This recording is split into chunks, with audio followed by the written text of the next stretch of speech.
Hey friend, this is Sharon Motley from ICCF.US, International Covenant Connections Fellowship. Join me for the next few moments as we talk about the principles of discipleship.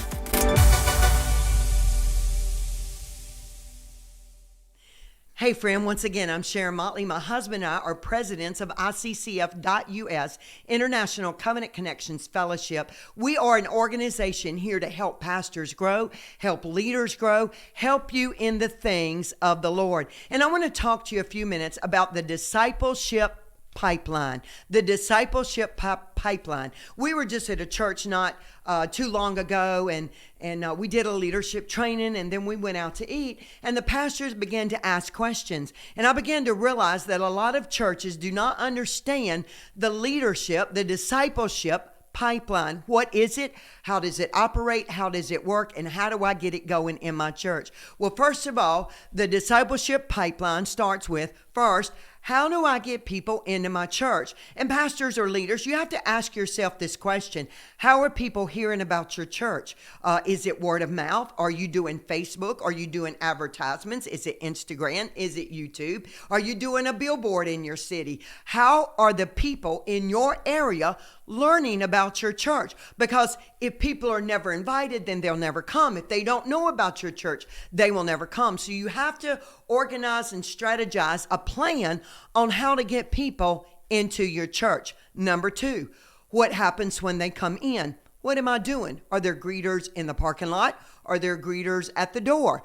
How is my ministry as far as first-time visitors? Do I capture their information, or do they come and leave and I don't even know their name? These are the kind of things, Pastor, that you have to begin to brainstorm. What am I going to do? How am I going to do this? Walk through a process. One of the things that I've always done, I try to put myself in a visitor position. What happens when I pull in the parking lot? Is my parking easy? Is getting in the door easy? Is there someone there to greet me? And then what happens? Do they give me information to fill out? Can I do it on my phone? Do I do it on paper? I want to know that process. So pastors, these are things according to the size of your church and your financial ability. You know, they have all kind of techie type things, but it might cost you and you may not have the money. So what can I do in the interim till I build my church up to that size? So someone's come in, we have greeted them, they have sat down, we've given them a card, we've given them a pencil, they have filled it out. How do we get it back? When are they filling it out? Do they turn it in at the beginning? Do they turn it in at the end? Do they put it in the offering bucket? I know I'm giving you a lot of information right now, but this will help you. And then what happens after they turn it in? What happens when I go home? Is anyone going to call them? Is anyone going to text them? Is anyone going to send them a card? Are they going to get any kind of information about my church within 3 days of me visiting that church? Questions that you need to ask yourself. What is your discipleship pipeline look like? So, just telling you some of the statistics that people typically are touched when you will call them or text them at least within the first 24 hours and then no later than the first 72 hours. Then what's going to happen at the end of the week? Is someone going to text them back and say, hey, it was good to have you. We have service tomorrow. Would love to see you again. No pressure tactics. What's going to happen when they come back a second time? Because if they come back a second time, it means they liked you enough the first time. So what happens then? How are we going to engage them? What is the level and the parameters of our conversation? I don't want to push them away. I don't want to scare them off. But now they're not a first-time visitor. Now they're a returning visitor. What are we going to do from there?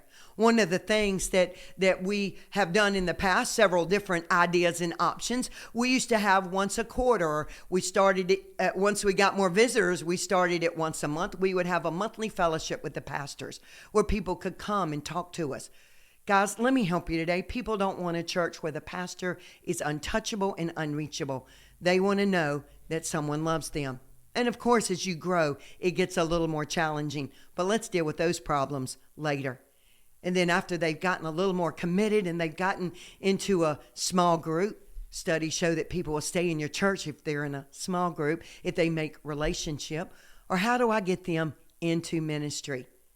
And those are the type things, guys, you have to begin to brainstorm with your team, not by yourself, but with your team. so that you can have a healthy discipleship. Guys, God is sending you the answer to growth every Sunday. He's sending you the answer to people in ministry every Sunday. He's sending you an answer to your financial woes every Sunday. It's called first-time visitors. What are you doing about it? How are you keeping them? How are you engaging them?